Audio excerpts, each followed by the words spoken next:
everybody. I'm Brian Levine. Welcome to the Gould Standard, a podcast brought to you by the Glenn Gould Foundation. We bring you conversations with some of the most remarkable people from across the world of the arts. If music, poetry, film, visual art, theater, novels, or dance are the welcoming ports of call that you take refuge in amidst stormy seas, come on in for a conversation that will take off the chill like a roaring fire at the inn, a tankard of good ale, and the conversation of friendly fellow travelers.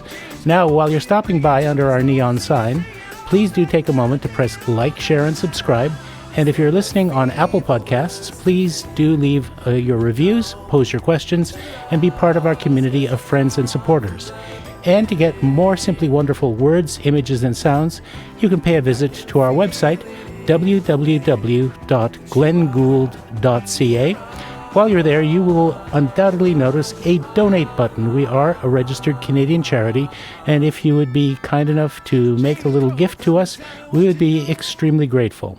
Now, today, our guest is a dynamic singer-songwriter and multi-instrumentalist who has established himself as a staple of the musical life of Austin, Texas, one of the most vibrant musical scenes in North America. Even in such a hotbed of creativity, our guest, Mobley, stands out. His music is hard to categorize. He refers to it as post-genre pop because of its seamless melding of a wide range of stylistic influences. But he's also remarkable because he is quite literally a one-man band. He writes his music and lyrics, directs his own music videos, and most recently has assembled his own custom rig that allows him to perform live entirely by himself while creating the illusion of a full band. With his high-energy performing style, captivating vocals, lyrics that range from biting social critiques to tender invocations, and his compelling musicianship, Mobley is an artist worth knowing. His latest album is Young and Dying in the Occident Supreme. It brings a more overt element of social and political critique, a timely reflection of this historical moment. At the same time, like all performing artists, Mobley has had to adapt creatively to the destructive and disruptive impact of the COVID pandemic. Let's find out how he's negotiated those seismic shifts. Mobley, thanks for joining us today. Thank you so much for having me. And now, I'd like to go to the very, very beginning. Tell us a little bit about your early life and how you first got started in music. Sure. Well, I grew up all over the place. My father was in the military. I grew up around Western Europe and then all over the United States.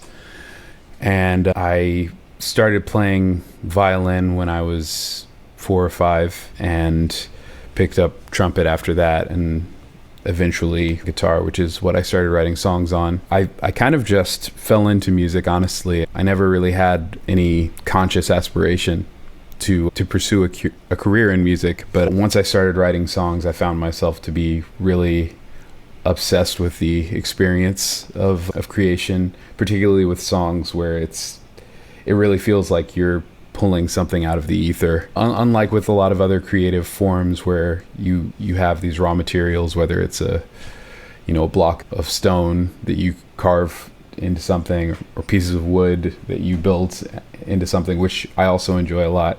That kind of spontaneous creation seemingly from nothing is really intoxicating. And so once I started doing it, it was very quickly clear that I was going to have to find a way to make it possible for that to be a big part of my life. And so I set about trying to make a career of it and have been very fortunate in that I've been able to make that happen. That's great. Now, early on, what kinds of music were you listening to? I understand quite a bit removed from where you are right now.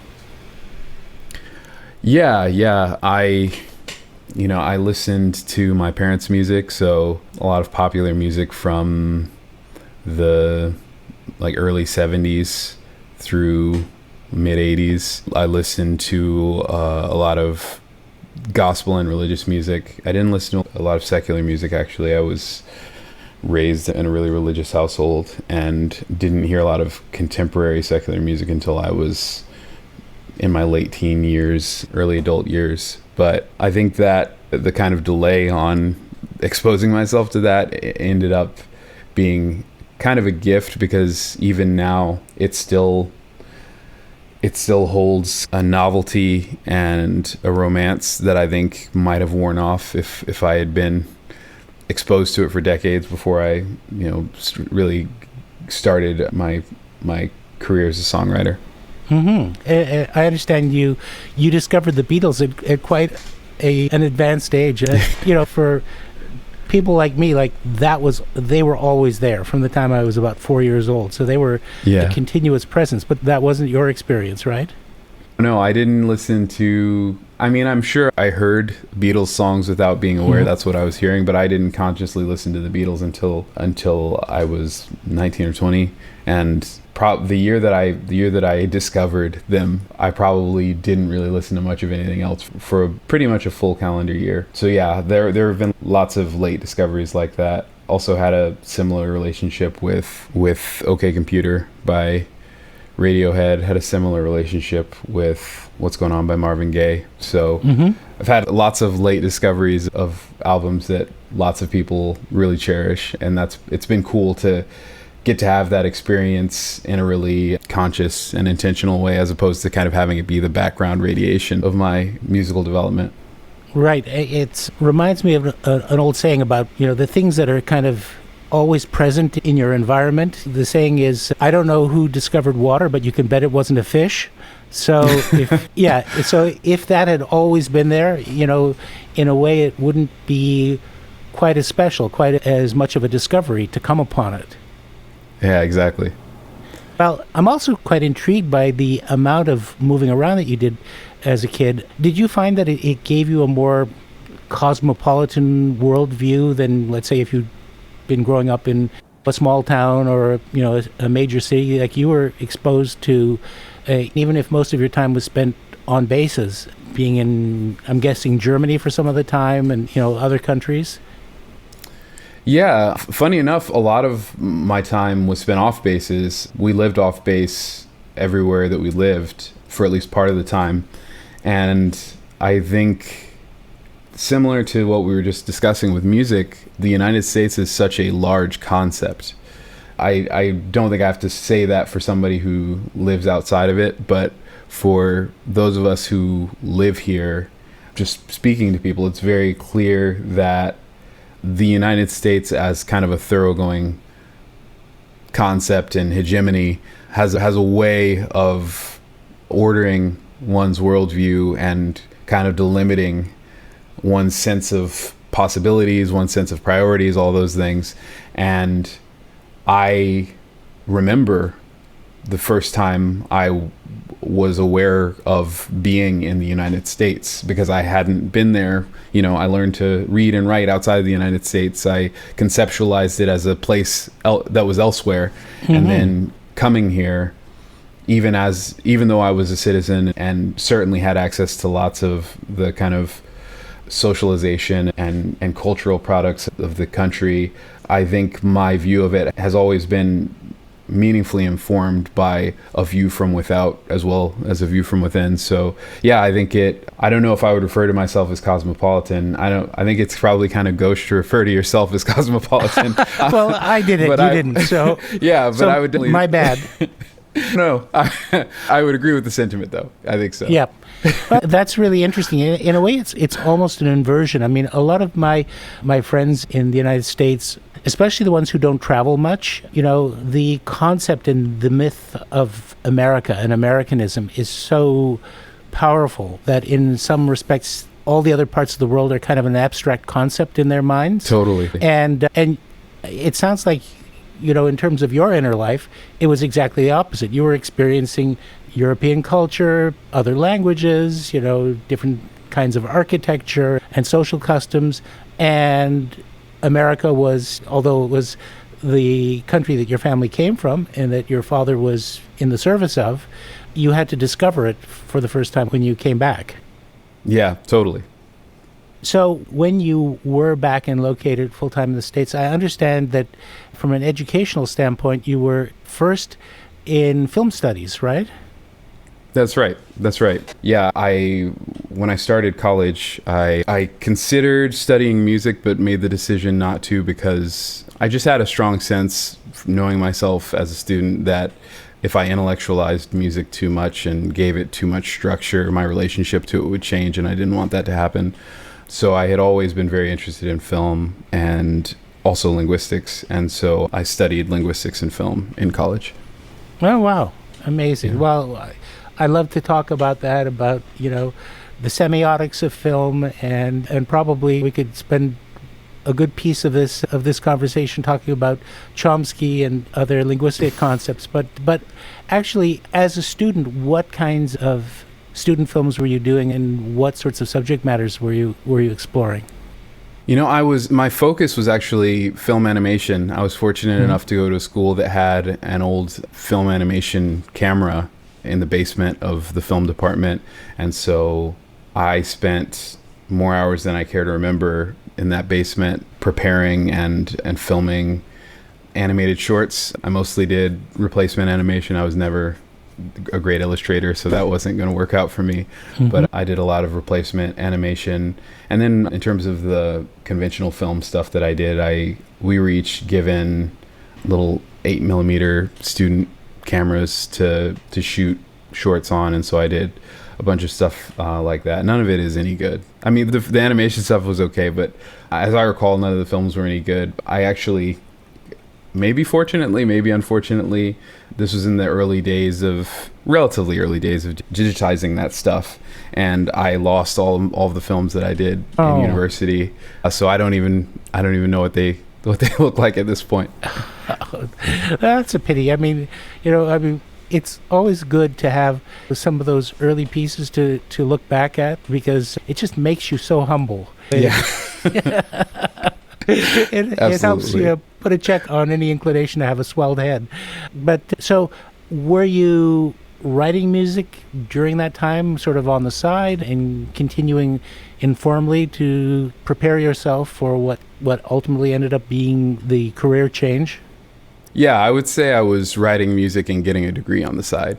I really spent every spare moment I had. I was truly obsessive at that point about writing music, and through means I can't remember, I discovered that there was a window of time at the music department at my college that the back door would be unlocked, but no one would be there to check it. And so every night on my way to get dinner, I would go to the music hall, open the back door, leave a rock propped in the back door, go have dinner, and then sneak into the then empty music hall, into the practice rooms where they had all the pianos, all these other instruments, and write and play and record often until like 3, 4, 5 in the morning when people started showing up, and then run back to my dorm, get a couple hours of sleep before going to class. Which school was this? So I studied linguistics at the University of North Carolina, and that's where I snuck into the music department, and I studied film at Duke University. Oh, okay, great. And so University of North Carolina, check your security. I've actually been back, and the system doesn't work anymore. I checked. They found the vulnerability. Nabbed. I'm also guessing that you were then, or have become, a really active reader. In fact, your recent music video for the song Mate includes a shot that has Eldridge Cleaver's Soul on Ice, A Separate Reality by Carlos Castaneda, Sister Outside by Audre Lorde, the autobiography of Malcolm X, Custer Died for Your Sins, The Wretched of the Earth by Frantz Fanon, and No Name in the Streets by James Baldwin. Are these things that just happen to be sort of hanging around on your shelf, or was that a conscious decision to pay tribute to books that have influenced you? It was a combination of paying tribute to books that interested me, which I had planned to do, and a really cool moment of serendipity. I've read most of those books. I haven't read all of them, but the actress who plays my love interest in that video actually received a package right before we started shooting from her grandfather of all these books that had been really important to him, and she posted a picture of them all spread out on her bed, and I thought it was so cool and poetic. So I asked if we could just recreate that in the video. So yeah, I had planned to pick some books from my bookshelf and dress the set that way, but we were able to draw something real from her life, which was really cool and meaningful.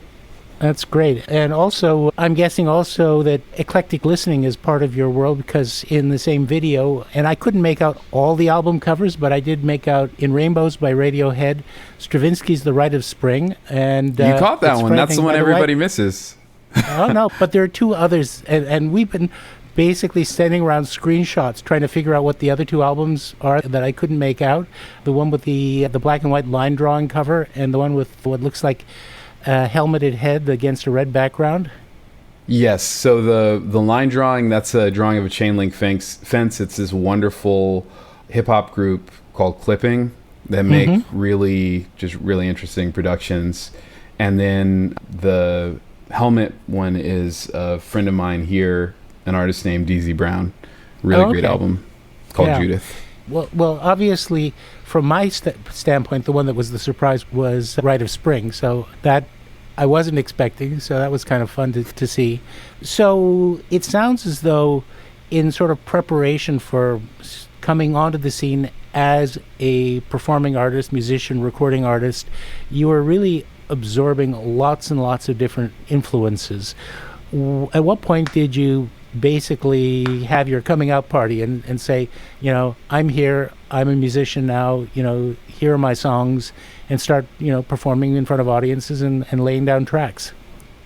It's been about 10 years now, a little over 10 years since that happened. It all feels so...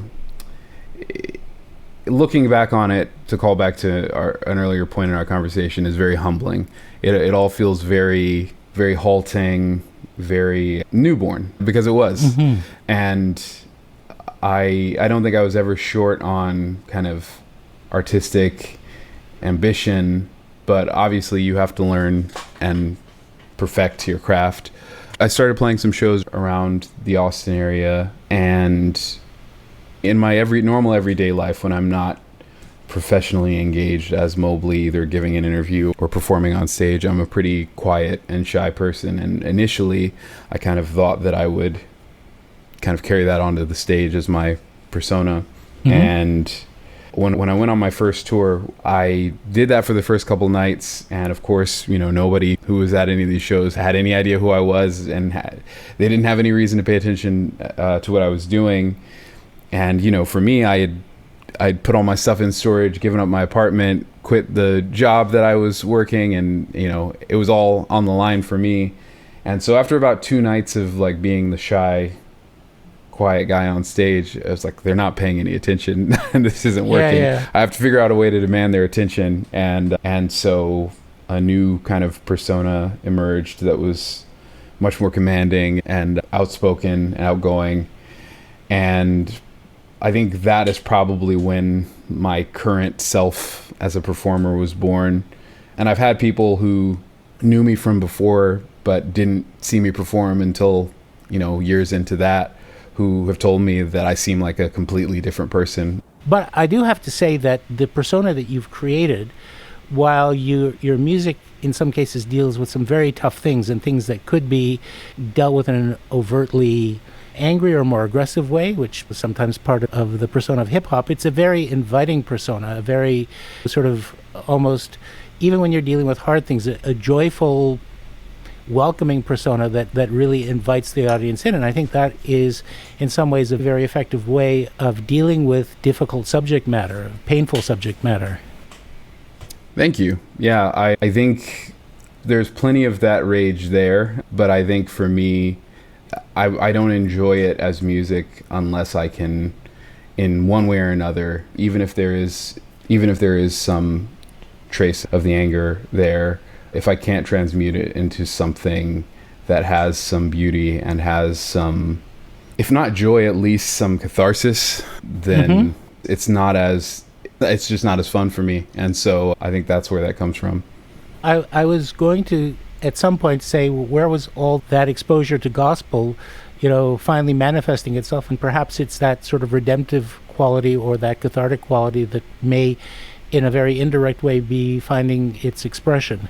Absolutely. I think that the kind of artistic vocabulary, the expressive vocabulary of that tradition is pretty deeply ingrained in me, and it's almost impossible to imagine that it wouldn't manifests itself in my work in one way or another.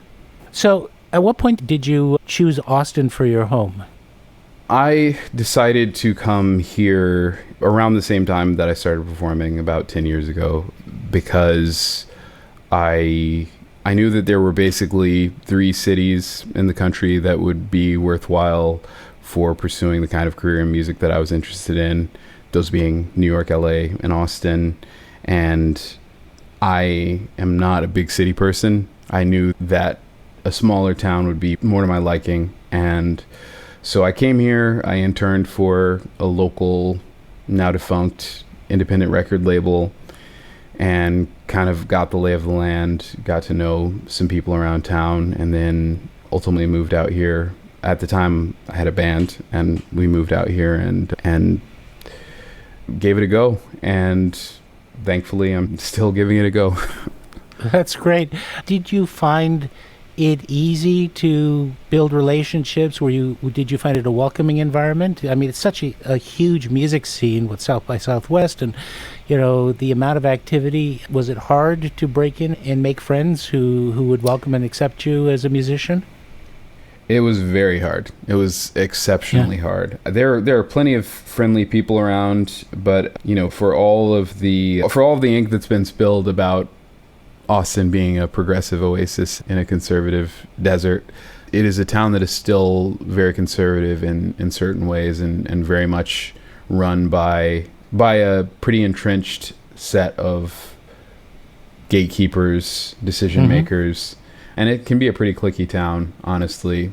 And so it took a bit to break into that. My strategy, and it ended up working out, was to actually focus on other places, to focus on touring and build a profile that way, and then hopefully bring that back home, and that worked out.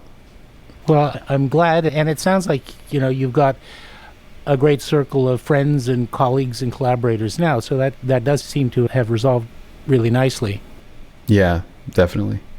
And I certainly can relate about the conservatism. I mean, in a way, it's relative. When I first worked in Texas, it was recording with the Dallas Symphony, and that's so long ago that actually Texas had a Democratic governor. That was Ann Richards. So that's a long time ago. That's kind of like biblical days. And I'm reminded of a saying the late political commentator Molly Ivins used to say, in Texas it's so conservative that gay people won't come out because for the fear that people will think they're Democrats. Yeah, that's about right. I told a stranger everything about you. I tried to stop it, but I just can't hold it in. It's like there's something lurking in my body. I don't believe I'll ever get it out again. I think I'm falling in love with you.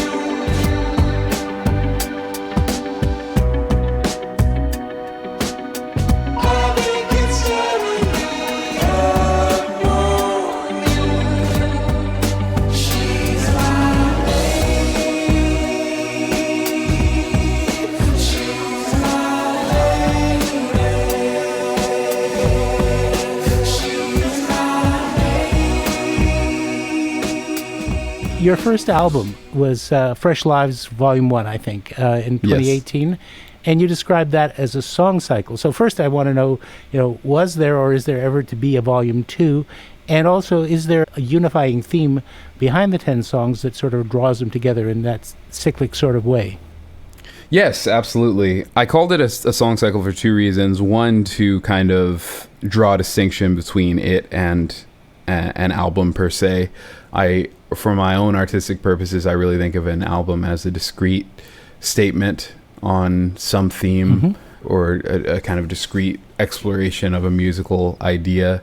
And when it comes to the ideas that I wanted to explore in the Fresh Lies song cycle, I knew that it was too big and too generative an artistic idea to limit to just an album. And so, yes, my hope is certainly to produce a volume 2 and 3 and 4 and who knows how many.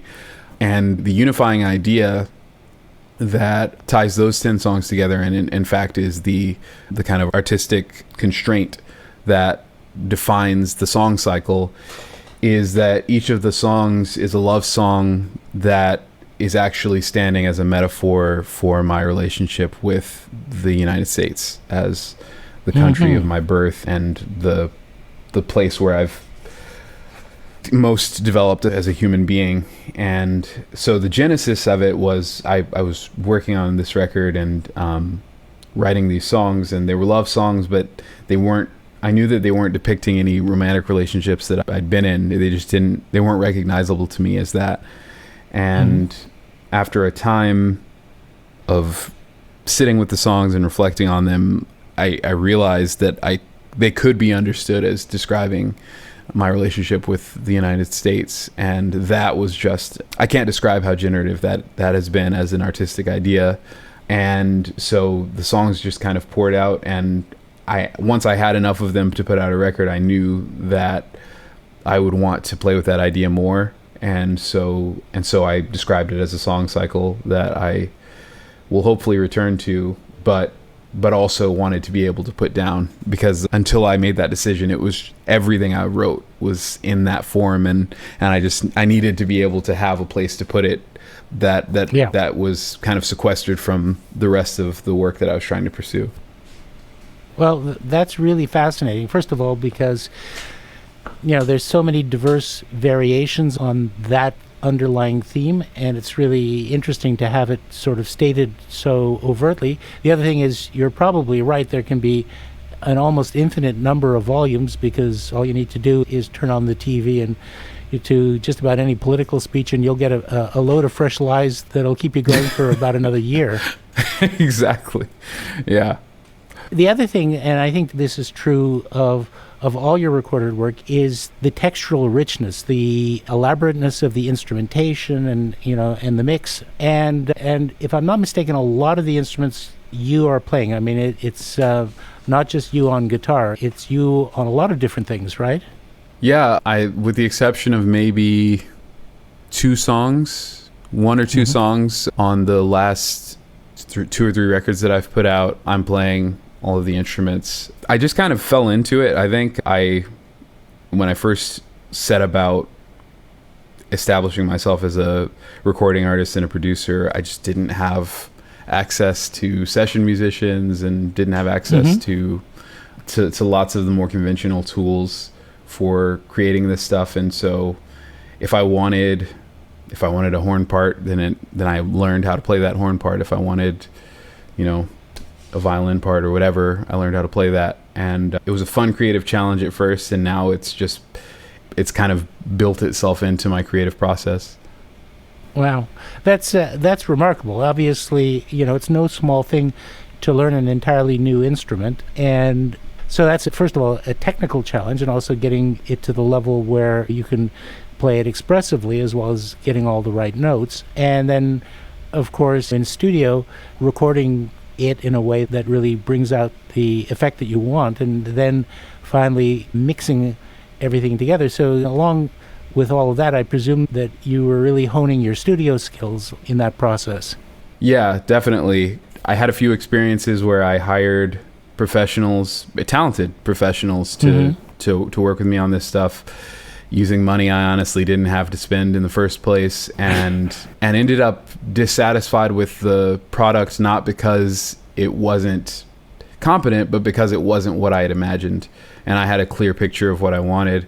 And so I kind of took that money going forward, invested in the gear that I would need to do it myself, and basically put the hours in of honing my ear, my technical understanding of the craft, and now I'm at a point where I do feel confident in my ability to kind of spontaneously imagine a musical arrangement and then reliably turn that into a record. It's been quite a journey to that point. It involved a lot of bad mixes and a lot of bad recordings, a lot of frustration, but I'm very grateful to have arrived at the point where I have. Right, and I think it's wonderful in a way, because to really get an innate feeling of the expressive power of the medium, recording is different. It's a different animal than live performance, and obviously Entirely. you take the material from your record, because most material starts off as a record first, and then you really have to translate it into live performance to keep, the most important effects and qualities, but it's different. Absolutely. And and it sounds like, like climbing that mountain, climbing the mountain of learning to play a different instrument. I do have to ask, and this will be a memory test, but can you name all the different instruments that you perform on in Fresh Lies? Oh, there's no way I can remember that. It's a very elaborately constructed and very beautifully layered effect, and it's very different, from song to song. I mean, you've reimagined the sonic world in each of the numbers.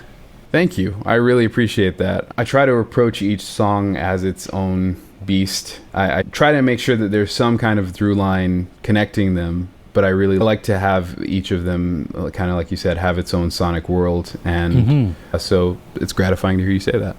That actually leads kind of directly into the whole subject of you becoming a one-man ensemble, like being someone who achieves in live performance with just you and nobody else on stage a lot of the same qualities that appear in your recordings, which is to say a rich, layered, colorful, multifaceted sound, but it's just you. Now, how the hell did you do that?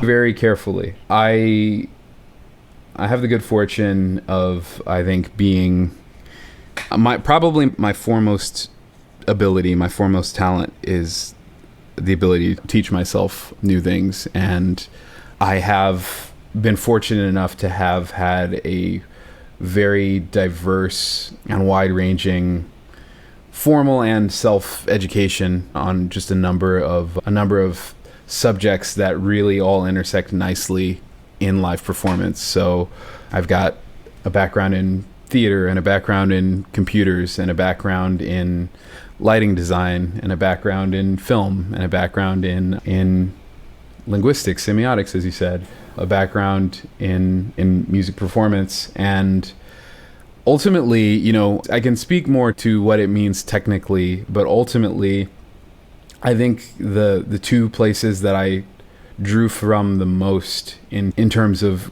crafting a show that works with a full show that works with just one person on stage were from magic, like illusionism, and filmmaking.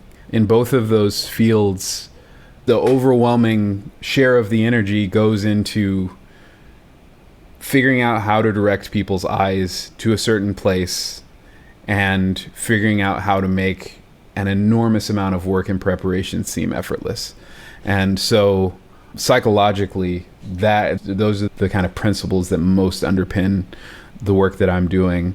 And so when it comes to translating a song, translating a recording into a live performance, technically what I'm doing is I'm doing a lot of looping, I'm doing a lot of triggering of sequences of either MIDI or audio, I'm doing a lot of sampling, but ultimately what it is, I'm listening to a song, I'm deciding from moment to moment what are the most salient parts of this song, whether that's emotional salience, whether that's kind of musical significance in terms of the place of a sound in a recording or a composition, and then figuring out how do I direct people's eyes, ears, mind to the place that I need them to be paying attention to produce the emotional effect that I'm trying to produce.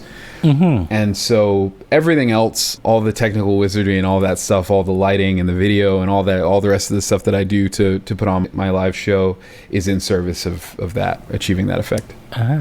So the art of misdirection, you look over here when I'm doing something over here to switch something up or add in an element or make... are you doing the lighting cues as well?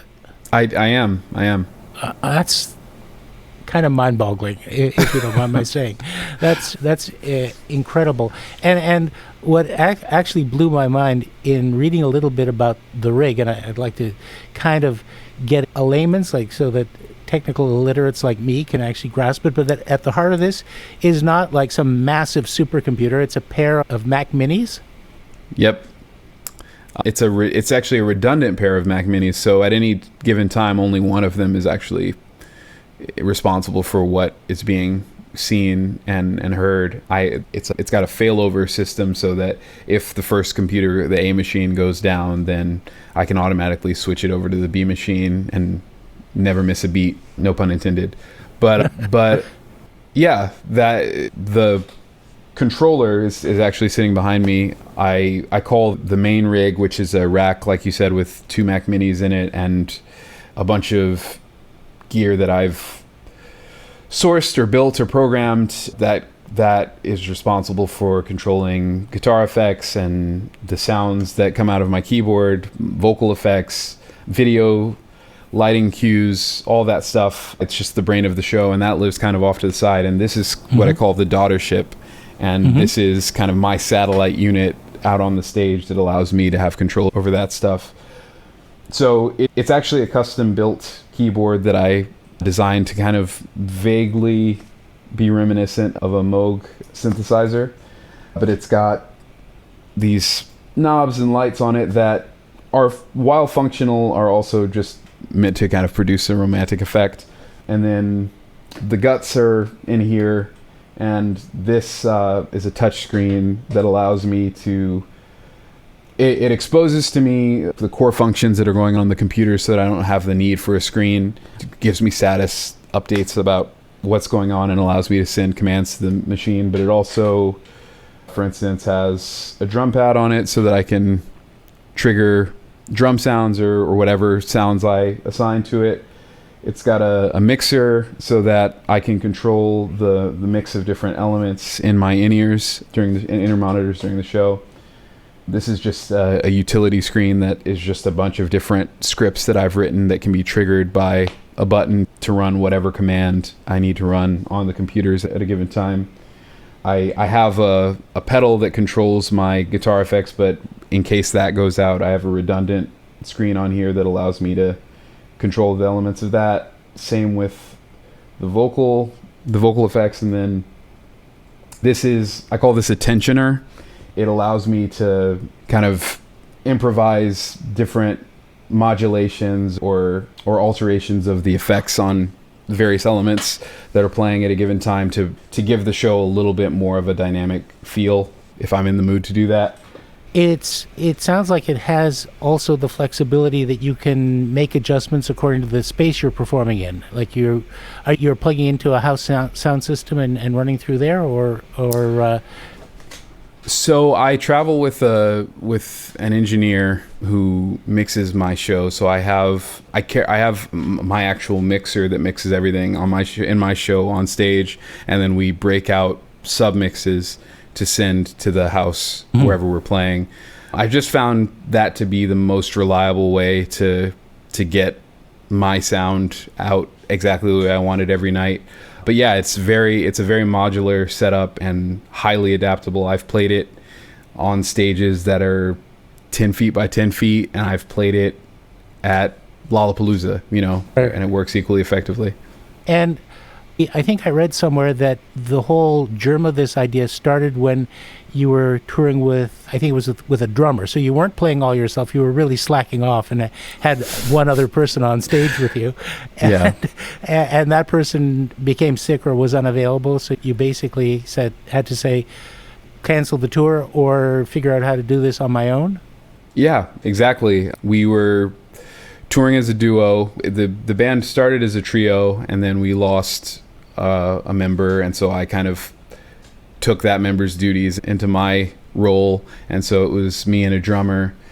And then we had a fall tour booked that was like, I don't remember how long it was, maybe 2 months or something like that, so a significant run of dates, and he was unable to make it, and so I decided to try to figure out a way. I actually had 2 weeks before we had to leave to come up with it all, and decided to figure out a way that I could do it all myself, playing drums, playing all the rest of the instruments, and honestly was terrified to do it because I had never really done shows on my own, which is a very different experience. And there was no real blueprint for it. I couldn't look to anyone else who had succeeded doing it and be like, okay, this is possible. It'll work out. And honestly, the first couple shows were fine, but they weren't great. But I think after a couple weeks, I hit my stride. And honestly, it really represented a market change in the trajectory of my career. I think I'd always been writing all the music and recording all the music myself, but I think something about just the symbol of seeing a single person on stage representing the full creative output that you're hearing, seeing, experiencing, translated what was happening in the studio to the stage and then into people's minds. And I think people understood me as an artist in a different way than they had before. Right. And even setting that aside, just the practical reality of only having to split money with myself really made a big difference in my ability to make a go of it full time as a professional, as opposed to having a day job and doing this on the side. So what year did you actually launch this phase of your career? It was 2016. Oh, wow. So yeah. This is really kind of well-developed practice now. It must be increasingly comfortable. And I'm also guessing that, since it seems about every other week there's some new technical marvel that comes on the market, that the rig expands every so often? It expands and contracts, actually, because the trend is toward compactness. So, in terms of the lighting, in terms of the computing, all that stuff in the time that I've been using it has gotten smaller and more manageable for a small team to handle. It's just me and one other person in a minivan bringing a full band's worth of instruments and a lighting rig and a video rig and all that out on every show. And because of those technological advancements and because of how compact things have gotten, yeah, I'm kind of a fiend about trying to stay on top of that stuff and trying to keep it as optimized as the technology will allow at any particular moment.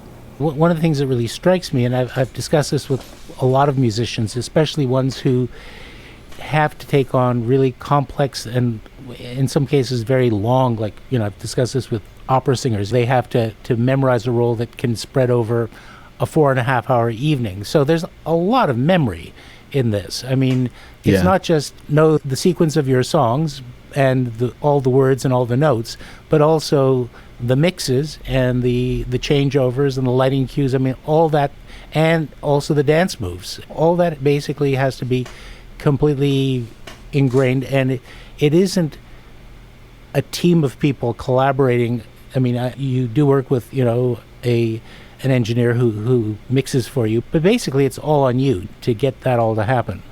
Yeah, and then the tricky part is seeming like an engaging human being while doing all that. Yeah, well, that was something I was going to ask. Like, are there some trade-offs? I mean, obviously, the collegiality of having fellow musicians who can be buddies on the road, that's kind of somewhat out the window. But how about in terms of things like spontaneity and in the moment? Are there some things that you do have to give up in making this all work? I would say yes and no. I would say that it is without seeming grandiose about it, I would say that it's a different art form, really. In the same way as recorded music is a different art form from performed music, performing in an ensemble is really a different art form from performing as an ensemble. And there are things I love about that. I really hope to have the opportunity in the future to, even if only sporadically, get to do that again. Like you said, the camaraderie of being in a group, that really unique sensation of putting sounds into the air with other human beings in time. And there's just a magic to that I don't think can be replaced or imitated, and I'm really not trying to. Especially when you have a tight ensemble, the opportunities that allows for spontaneity, improvisation, all that are real consideration. But the flip side, I would say, is there is a real flexibility and freedom that comes from just intimate awareness with every aspect of the material and every aspect of the means by which you're conveying that material. I don't have to have a meeting. I don't have to have a conversation. If I want to change something in the moment, I just do it because I know I'll follow my own changes. So that's really cool. And there's also just a really satisfying integrity that things can have when you're depending on other people to either provide ideas or translate your ideas. There are always changes that happen, and Right. that can be a great thing. That I found that to often be a great thing, but there is something also really satisfying about planning it, conceiving it from that first moment when it's just a germ of a song, and then fast forward 3 months later or whatever, standing on stage, and it's exactly what you wanted. It sounds exactly and looks exactly how you wanted it to. That's just a unique feeling that I really am grateful to be able to have. Well, to go back to a cinematic metaphor, it seems as though you have discovered the auteur theory of concert performance. Yeah, definitely.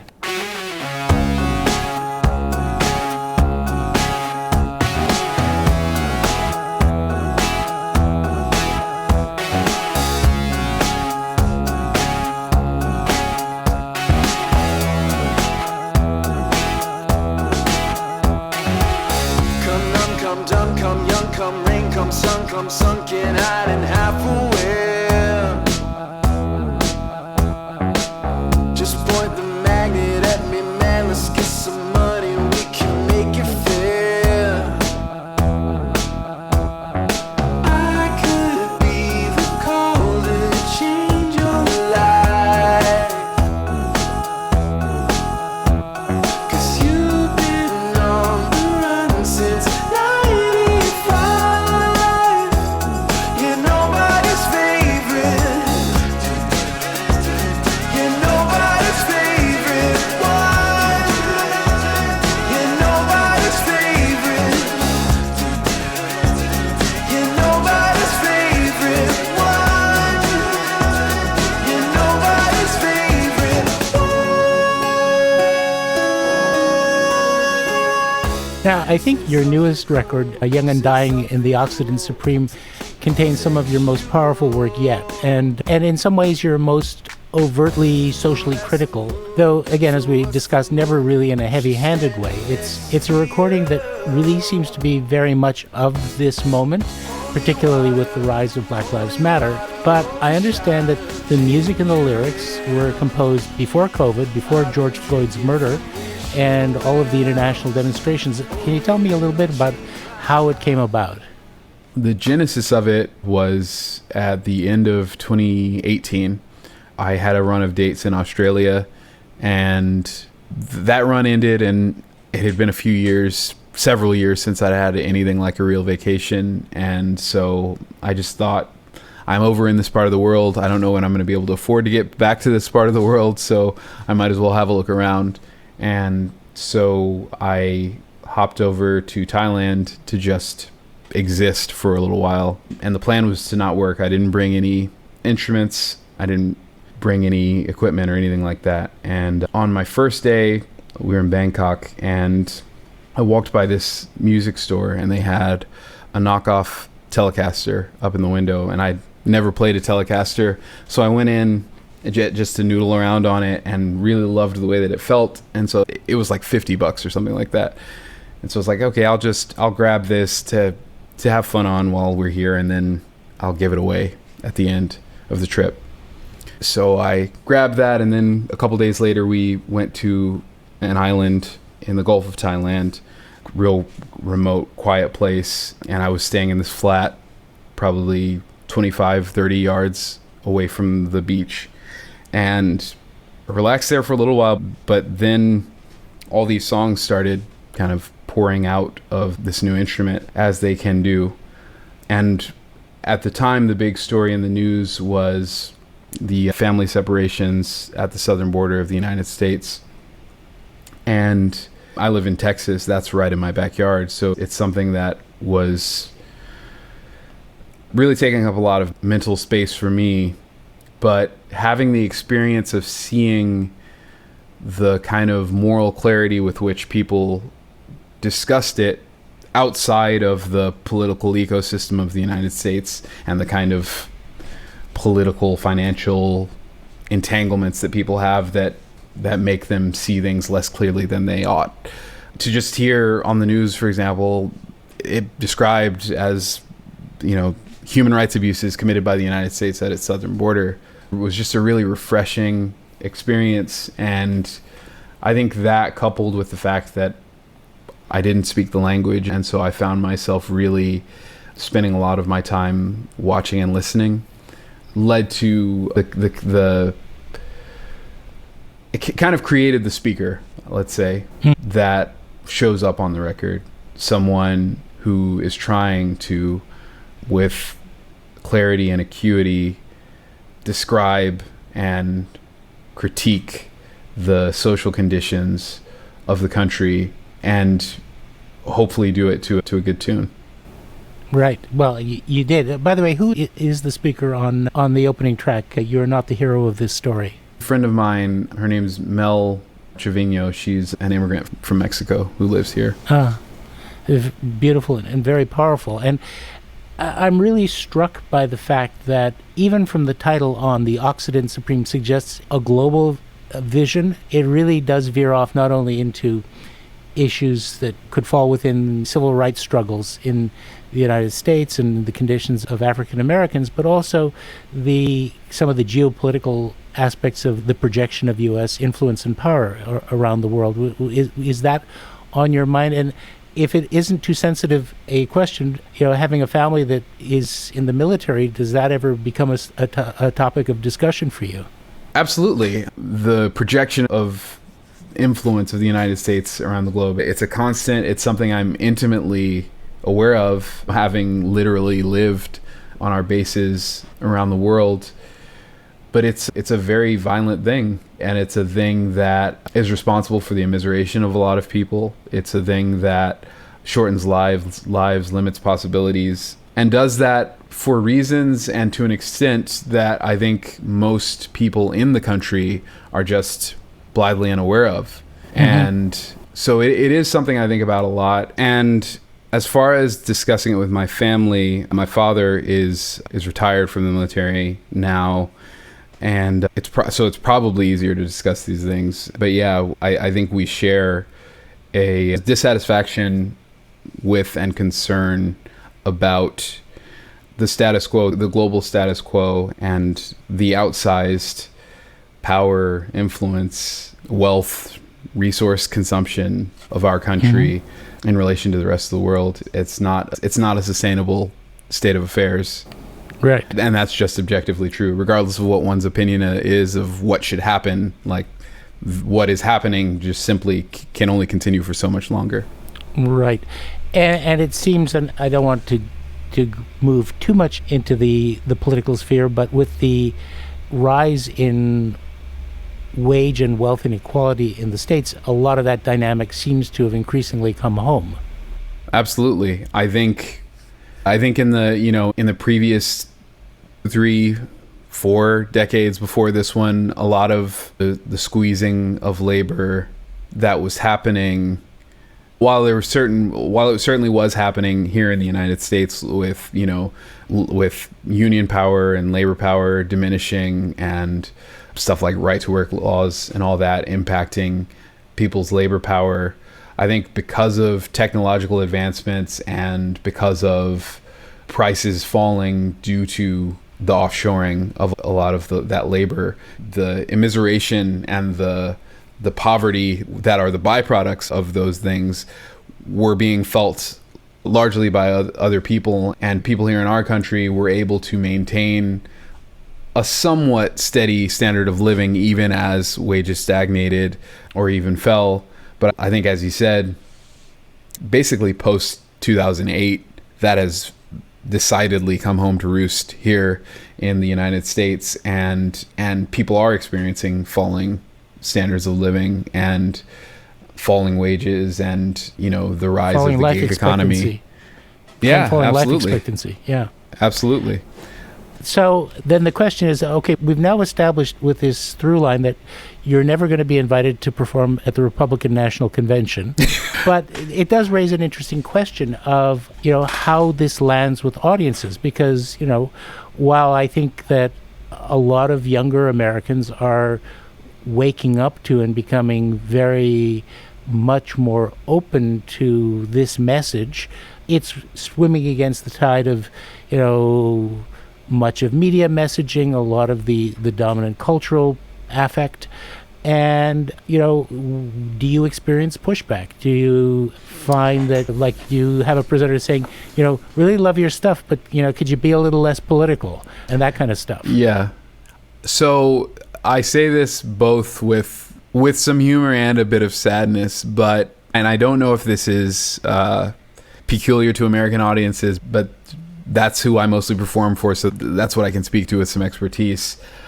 The capacity of American audiences to consume just profoundly political messages in their art without really being consciously aware of it is astounding.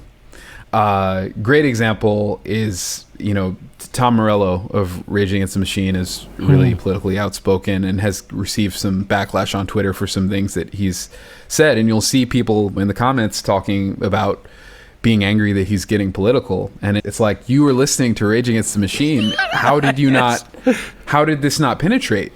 But the fact is, I think people are very practiced for whatever reason in our culture at kind of just passively, as long as it doesn't pass a certain threshold, passively consuming certain kinds of political messages as an aesthetic.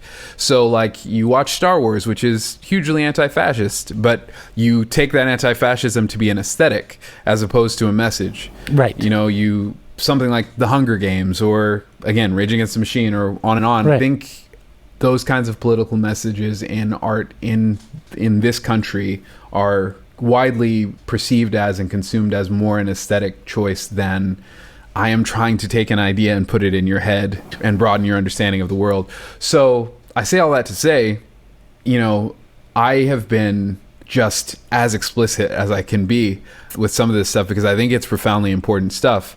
Literally just putting the words on the screen while I'm playing, like in the most stark, simple, clear terms that I can. And, I live in the South, I tour in the South in bastions of a certain kind of ignorance.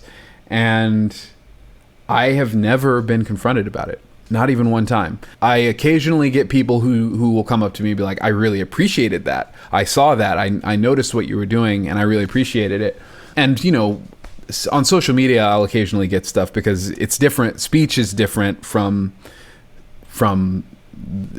more artful modes of expression, and people, I think, more readily take offense to that. But it's shocked me. I had kind of steeled myself to receive some kind of backlash, and it just never came. It really is incredible. I think I could draw an analogy. The early 20th century anarchist Emma Goldman, I think it was, said, if voting made any difference, it would be against the law. And to sort of draw the analogy to art, we have a huge genre of corporate villain films. If you've seen the film Blackwater about the contamination by DuPont of waterways in the production of Teflon. This is part of a well-established, but what difference does it make in terms of changing behavior or mobilizing public action? And this is actually a huge issue, I think, just to back up, and really this is what I've been coming at for about the last 5 minutes for art, which is, one of the ways of neutralizing the kind of powerful and transformative impact of the art is to reduce it to entertainment only. I mean, all the arts should be entertaining, they should be emotionally involving, but, if the connection to how we live when we step outside the theater is lost because it simply is a 1 hour or 90-minute dopamine rush, and then you go home and go back to bed, that's kind of challenging. And it really is a challenge, I think, for everyone in the art who, sees a social, and look, there are a lot of artists who see zero political connection in their own work, and that's fine. Or that they are more interested in, human emotions and psychology only, and that's their main focus, and numerous other themes. But, let's face it, ever since Shakespeare, and certainly ever since Bertolt Brecht, it's, social change through art is a very important concept. And it seems that systems of power have found a very convenient way of neutralizing through commercialization, through consumer mindsets, that power. And I sense that you've given a lot of thought to this and that it's something that really concerns you about your own practice. Absolutely. I think that there are lots of systemic factors that could be pointed to that could help explain why that kind of neutralization that you describe has been so effective.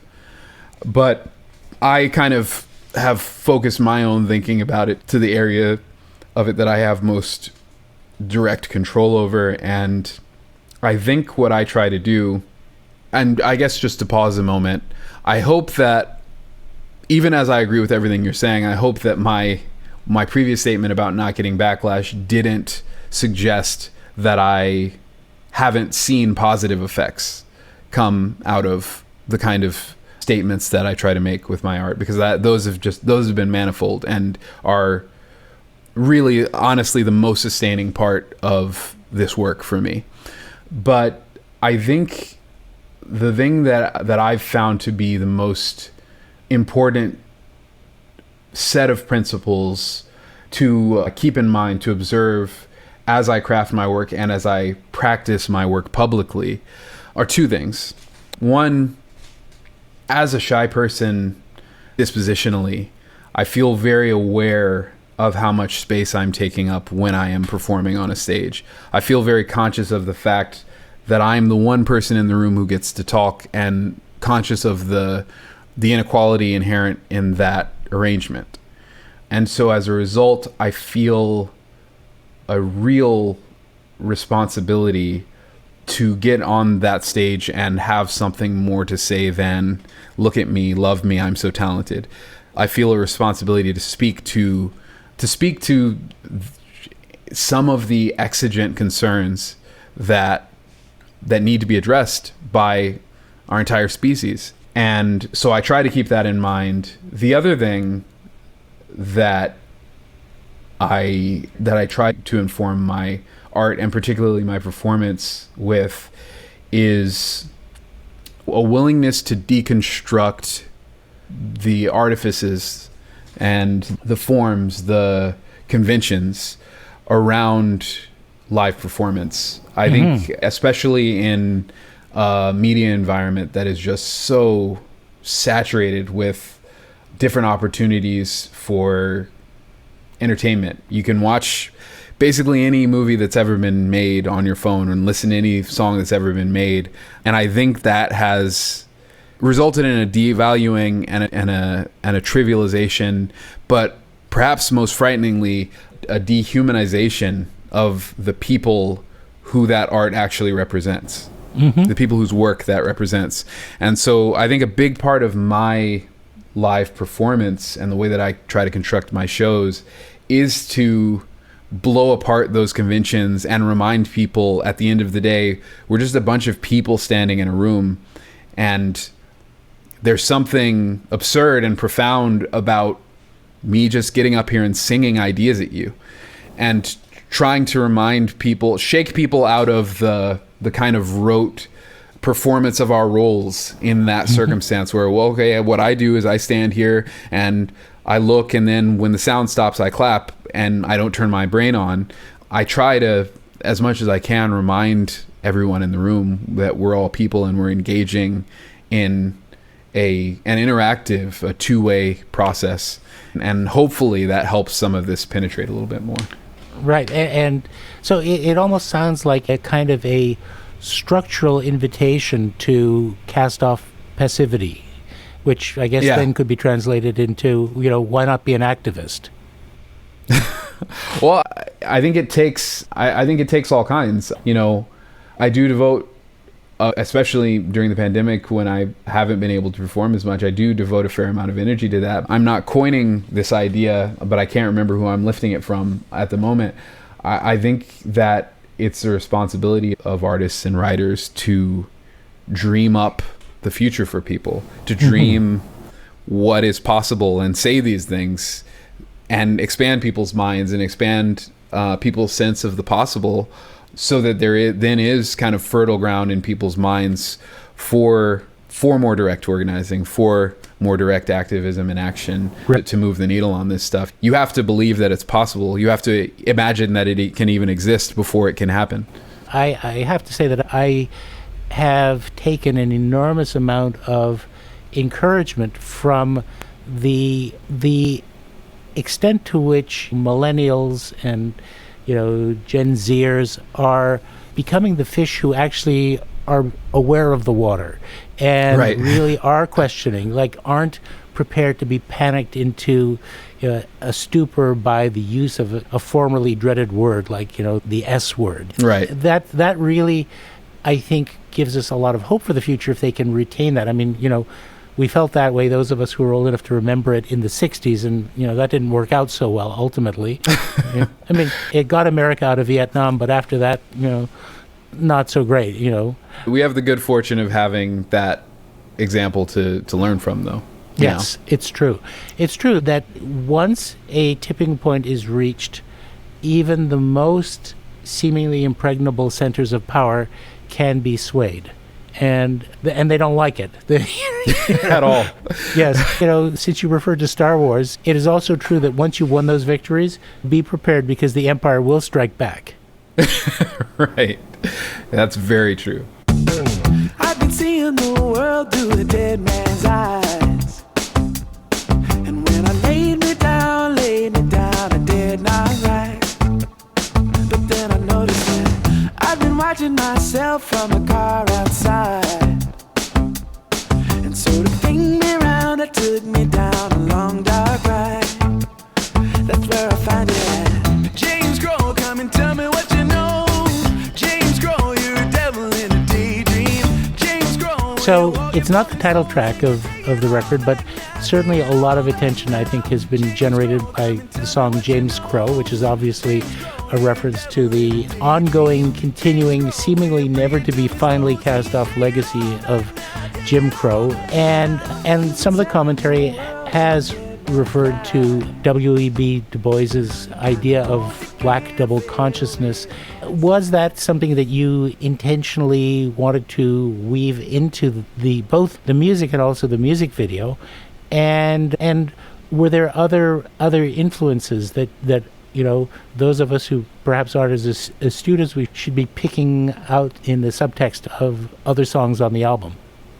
I definitely was directly referencing that idea, with the narrator of the song describing seeing the world through a dead man's eyes, watching himself from a car outside. Very much like feeling yourself, but then also seeing yourself through another lens as kind of a mechanism for social survival.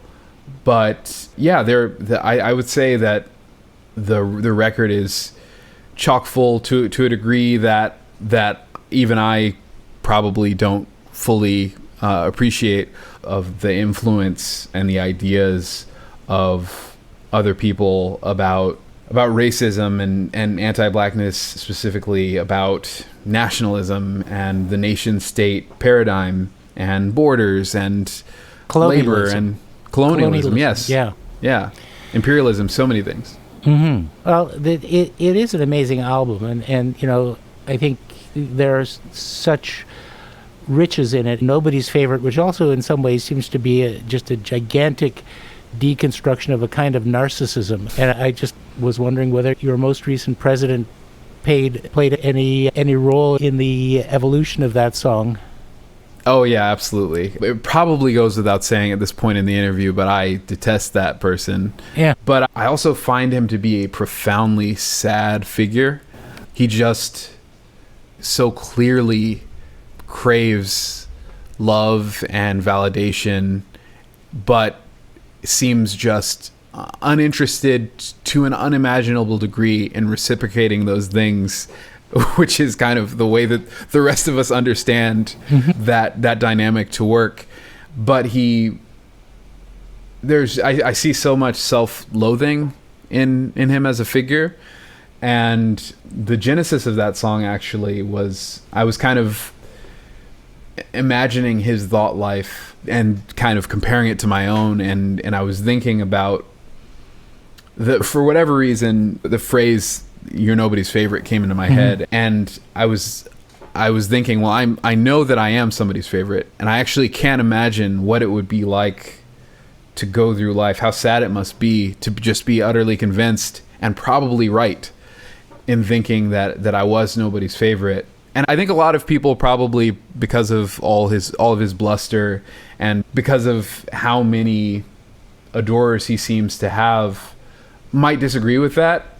But I think that he probably is convinced that he isn't anyone's favorite.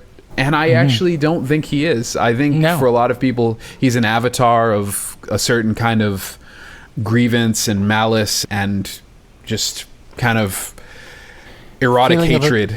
Right. Well, and feeling of abandonment. I mean, I think, if you really engage seriously with how it is possible that any people who voted for his predecessor twice could then turn around and take such an absurdly different direction. I keep coming back with a sense of abandonment and disappointment and so on, and that's a question for liberals to grapple with, but it's really at another level how a kind of personal psychic wound, when projected into a position of power, can have truly devastating consequences. I mean, someone who sees the world through only a fixated need for validation, love, adoration, and ego gratification, with the ability to annihilate the world with the press of a button or the issuing of a command.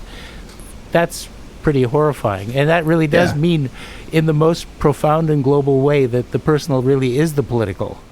Right. Absolutely.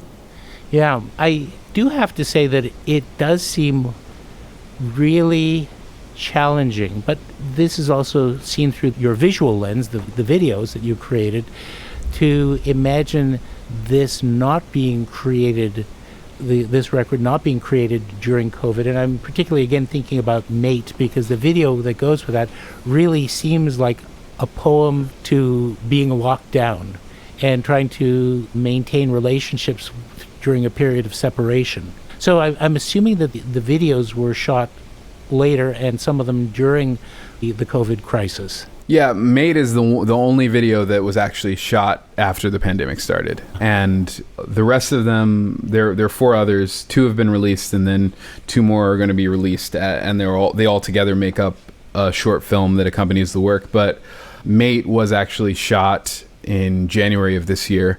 In conceiving the idea for the video, foremost, I wanted to come up with an idea that could be safely shot without putting people in close proximity with each other. And so we were able to shoot it without ever having 2 people actually share the screen at the same time. The one shot where we do seem to be on screen together, I actually composited, so we were never even close to within 6 feet of each other. And then in terms of the concept, it's exactly what you said. It's a love song that I wrote, and when I wrote it, I was thinking about my wife, but in coming up with the video, I was imagining what it must be like right now to kind of be in that, in the glow of a budding new romance, but to be limited, potentially on pain of death, to only non-physical contact. And so I just tried to imagine, like, how would I navigate a relationship under those circumstances, and kind of put that on the screen. It is a beautiful piece, and I have to say, a very welcome relief from some of the more, tough and overtly socially based elements in the record. So it's always nice to have those kinds of moments that can be purely personal without the political. Well, I think the reason that I wanted to include that on the record is, at the end of the day, for me, and I think this is true for most other people too, to whatever degree I'm interested in and committed to social struggle to improve the social conditions for people in my society and in the broader human society, that's at the end of the day motivated by love of one kind or another. Yes. And so I think taking a moment to focus on that is an important reminder of what the fight is for. Right. I think I read somewhere a statement that at the heart of every form of moral indignation is disappointed love. And Yeah. I think that there's a lot to that. So you are now in a period of emergence, gradual emergence, or imagined emergence, anticipated emergence from lockdown. But Yeah. you actually did organize a virtual tour during the lockdown. And how did that evolve? It wasn't just, putting videos of yourself up on the net, or, putting a camera on yourself and then saying, I'm going to live stream. It was quite a bit Yeah. more elaborate than that. Can you describe that? Yeah, absolutely. I did a little bit of live streaming early on, but I found it to be a pretty draining process, just sitting in a room alone with a camera. I just don't enjoy my own company enough to get very much out of that. And I, as a performer, I'm always very obsessed with trying to get the most out of whatever the stage is. I always want to know what the stage is that I'm going to be performing on. And with the pandemic, moving the stage from a physical elevated plane to this video form, the question then to me was, well, then how do you maximize the potential of film as a medium as opposed to a stage show as a medium?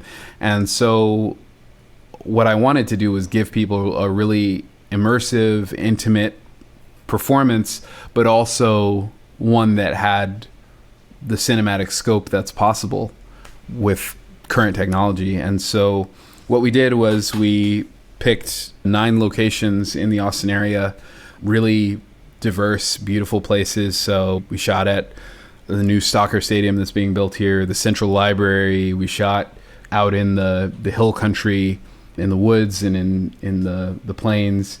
Shot a show down at Sunrise on the Gulf of Mexico. Just a bunch of gorgeous places, and they were each shot with at least 2 cameras. One which was a close-up handheld that was about 10 to 15 feet away from me, but that was pushed in pretty closely so that you were really there with me. And then we had a drone that followed us but gave you this wide sense of the landscape and gave us that kind of cinematic scope that I described. And so we shot 9 shows that way.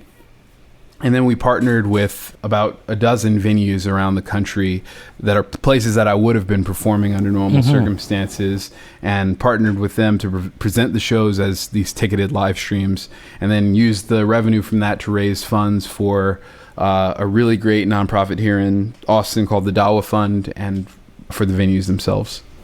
And just for the benefit of our listeners who might, after they've finished making a donation to the Glenn Gould Foundation, might want to support the Dawa Fund too, can you tell us a little bit about them and what they do? Yeah, you can find them at Dawa, D-A-W-A, Heals, HEALS.org.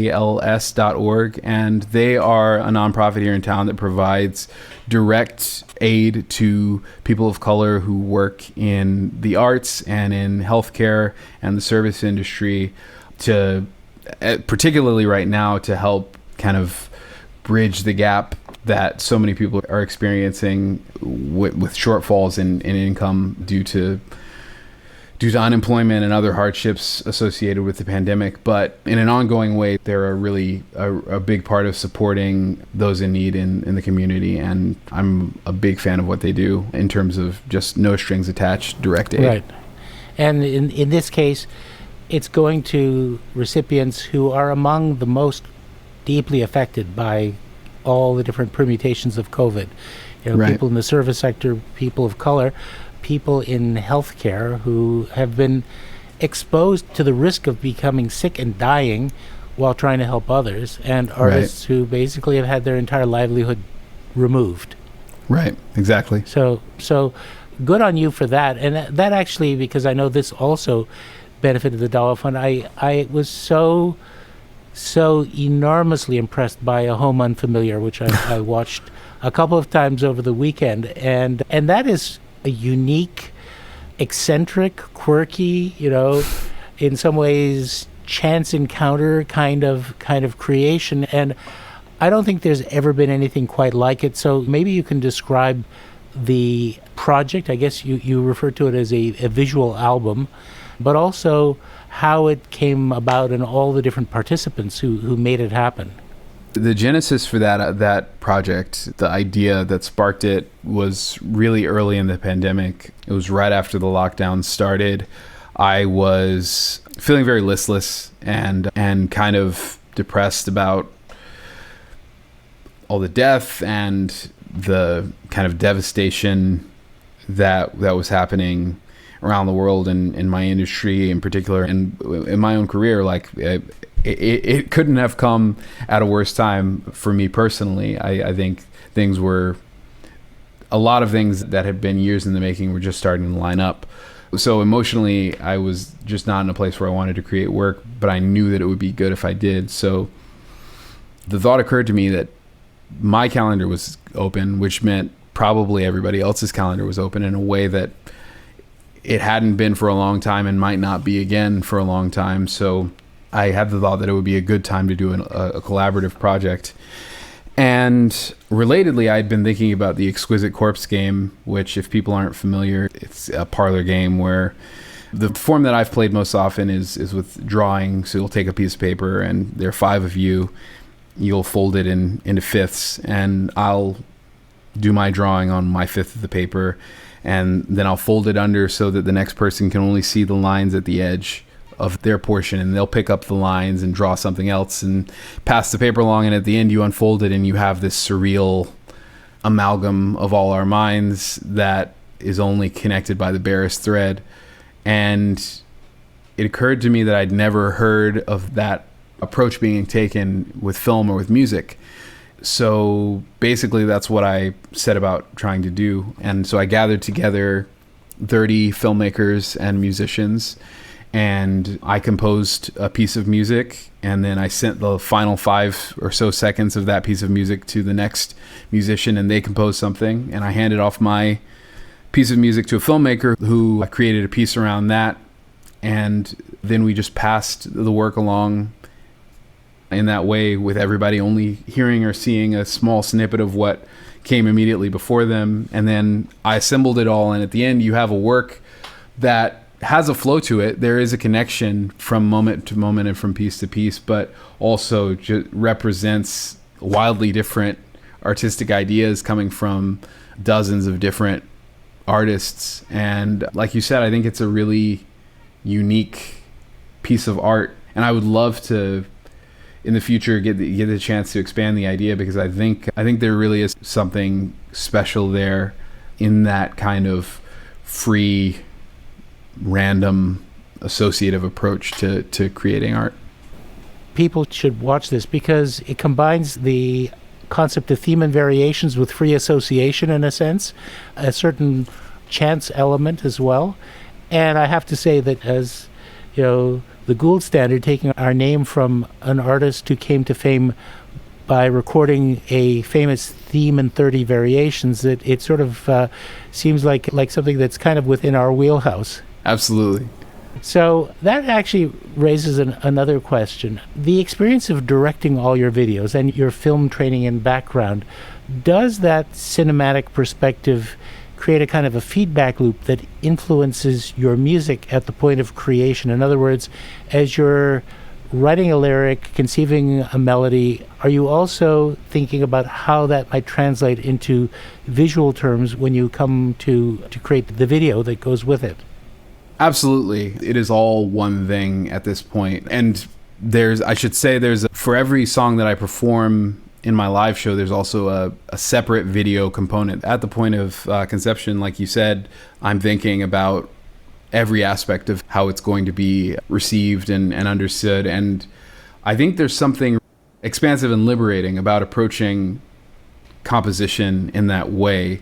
Songs, when I'm creating them for myself, and when I'm writing a song that I know is going to be for my main musical project as opposed to stuff that I create for other people, there's a wide openness that it has because I'm not just creating in one medium. As I'm writing lyrics, I'll be making notes about what the stage lighting will be like and about what I want the visuals to be like. Not only does that feedback loop create an influence from my own, let's say, visual ideas on my lyrics or my lyrical ideas on my visuals, but also it allows for this kind of cross-pollination, commingling of other influences, where some film influence that has an impact on the way that I make film will then find itself influencing the way that I compose the song, the lyrics, the way that I produce the sound. It allows me to create in a really holistic way that really keeps things fresh and makes me more likely to explore new ideas than I would be or than I was before this was my kind of modus operandi for creating new work. Speaking of the word expansive or expanding, has this experience given you an ambition to move into longer forms in other media, such as directing features or documentaries? Actually, as I was thinking about your concerts and all the different visual and in many ways theatrical elements, I was thinking, well, of course, your next move is to do a musical or a rock pop opera with an extended narrative that people can experience in an evening and that has a single dramatic arc. So when can we expect that? Oh man, that is absolutely something that I would take a great deal of satisfaction in creating, and something I've long aspired to do, whether it's, like you say, some sort of rock opera concept, musical, whatever, or, just a feature. I would say hopefully you can expect it sooner than later. I'm much less sanguine about making predictions about the future after the experience of the last 12 months. Just that. Yeah. So plans, they always feel now as contingent as they always were, but I wasn't as aware of.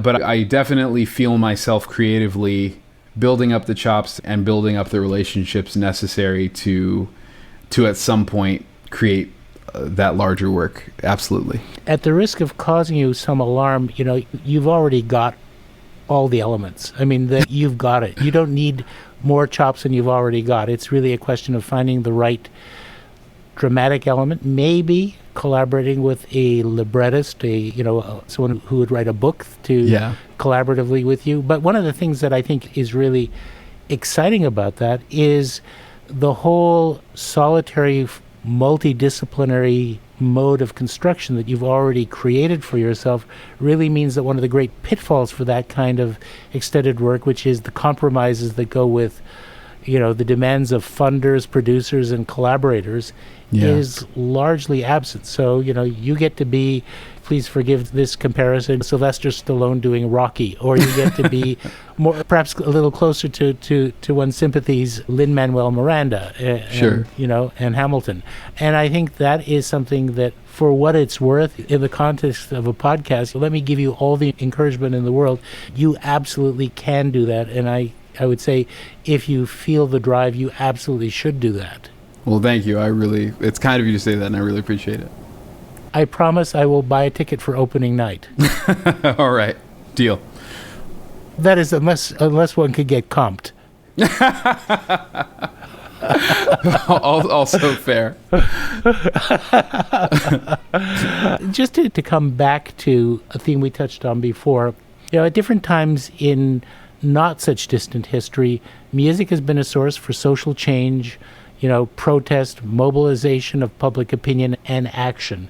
And, it doesn't actually, it doesn't even have to be such recent history. The Protestant Reformation was to a large extent fueled not only by writings and ideas, but by Martin Luther's hymns. In the 20th century, it's labor songs, and that went along with organization. In the 30s, it was folk singers like Woody Guthrie. We've already talked about music in the anti-Vietnam protests and also in the civil rights movement. Do you see this as a moment when there could be a revival of the role of musicians as a more potent force in mobilizing the demand for change, social justice, and anti-racism? I mean, we've seen the spark of activism on the streets. Things have moved in a very powerful direction with the Black Lives Matter movement. Is this a moment that invites or demands musicians to step forward and try to create those anthems for change? Without speaking to efficacy, because there's so many factors at play that kind of have to conspire to provide moment to music in that way.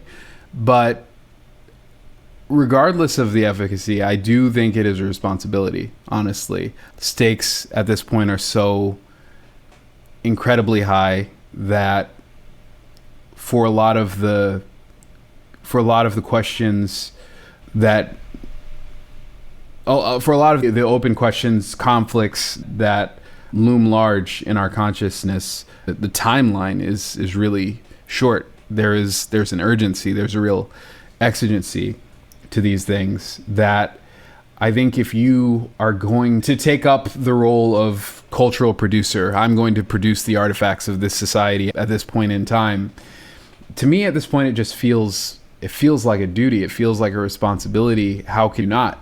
Whatever your interests are, whatever your passions are, whatever the things that lie closest to your heart are, they're all touched by something that is hotly contested at this moment, and something for which the stakes are incredibly high. And so I hope that there is a role for music to play in mobilizing people, in fomenting the kind of change that we need to see happen. But even if it's just to document the fact that this is where we stand as a species right now, and these are the questions and the conflicts and the problems that stand before our society, it's just incumbent on the artist to address these things. What is next for you in the short term, and where can people find out more about your music and your upcoming projects? I just started working on my next record. I have no idea what it's going to sound like, but I'm very excited by the prospect of creating it. And especially during the pandemic, I've kind of refocused on doing lots of songwriting and production for other people. So I'm actually producing albums for a couple of other artists as well right now. So I'm very consumed by that. And I guess in the short term, the next thing that's going to happen, I've released the first 2 parts of the film for Young and Dying in the Occident Supreme. There are 2 more parts, and as well as some animation that those will all be released as one larger film, hopefully in the next couple of months. We're working on figuring out the release for all that. But other than that, the horizon is pretty wide open. I'm just trying to figure out what it means to come back from all this. But people can keep up with my new music and eventually touring and all that at my website, which is mobleyWho.com, MOBLEYWHO.com. I really encourage everyone within the sound of my voice to check it out. It is wonderful music. It is just a great experience to encounter your work, your art, and there is so much more ahead for you. I really do encourage you to keep looking for those new horizons, because it's clear that you're not afraid to climb new mountains. I mean, I have to have people show me how to boot my computer. So, I stand in awe of anyone who can teach themselves how to manage all of this technology. And I've really enjoyed it. And also, since I learned that your record label is based in Toronto, by all means, when travel resumes and we could all do it safely, let's get together and have a meal or a drink. And I'd love to check in and keep track of what's evolving for you. Absolutely. I would love that. Okay, fantastic. Thank you so much, everybody. Mobley, check him out. Thank you.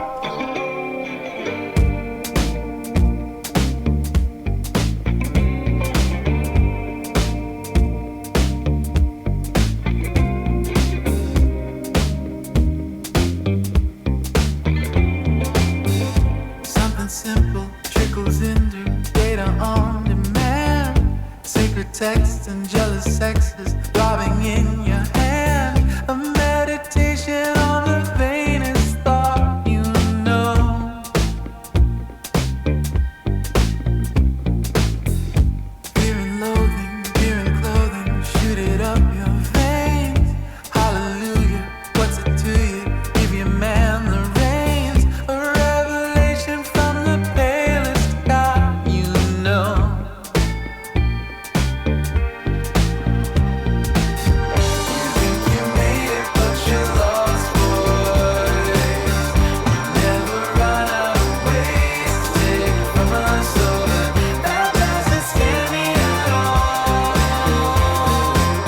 You're just a number they call. Wall of border, law and order in a Kevlar vest. Sounding picture, how did miss you strapped across your chest. A recitation of the darkest deeds you own. Hi, Olivia. Hi, Brian. I really enjoyed that conversation with Mobley. He's such an interesting artist, don't you think? Absolutely. He is a wonderful artist and a wonderful person. And after discovering his music not that long ago, I've really been enjoying listening to his stuff and getting to know him, both on a personal level here today and through his artistry. I love how he weaves so many important messages that we all have to be more engaged with in these times into a very beautiful mix of different genres. And I do hope he goes ahead and continues to explore longer forms. I did want to say that since we originally spoke with him, there's been a new arrival. Mobley is now a father, and so perhaps there will be a wonderful tribute piece coming out one of these days to the new arrival. Let's hope. Yes, congratulations to Mobley and his wife as well. And Olivia, is there some information that it is absolutely vital for our listeners to know about? Yes, of course.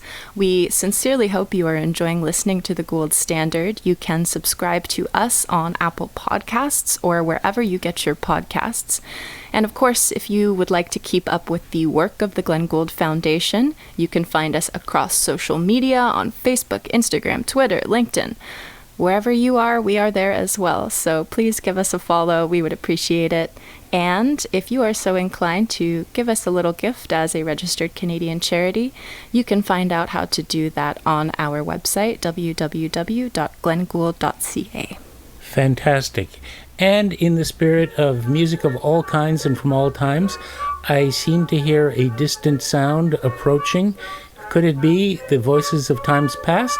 Mr. Edison, if you would please take us away.